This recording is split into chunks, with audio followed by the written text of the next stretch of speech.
धाराशिवच्या भूममधील पाझर तलाव फुटल्यानं शेकडो एकर शेतीचं नुकसान झालंय। शेतांमध्ये अक्षरशः दगड आणि माती वाहून गेली आहे। अनेकांच्या विहिरी बुजल्यात। निकृष्ट कामामुळे पाझर तलाव फुटल्याचा आरोप स्थानिकांनी केला।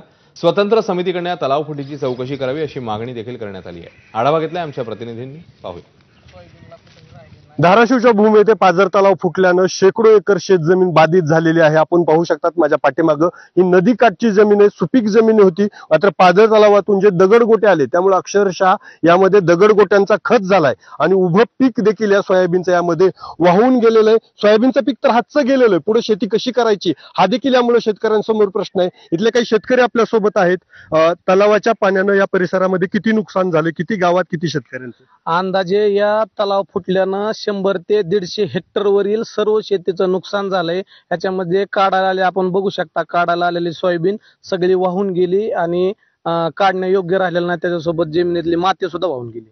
आतापर्यंत आम्ही वारंवार तलाठी असेल, ग्रामसेवक असेल यांना फोन करून विनंती करून आम्ही फोन करून कटाळलो, तरी आतापर्यंत या बांधावर कुणीही शेतकरी आलेला म्हणजे शेतकऱ्याकडे कुणीही प्रशासनाचा माणूस आलेला नाही।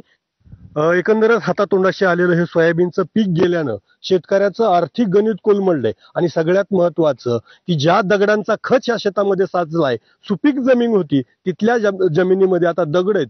पुढचं पीक घ्यायचं कसं हा देखील प्रश्न आहे। सरकारने याचे तात्काळ पंचनामे करावे अशी मागणी आता शेतकऱ्यांकडून होतीये। आप्पासाहेब शेळके, एबीपी माझा, धाराशिव, भूम।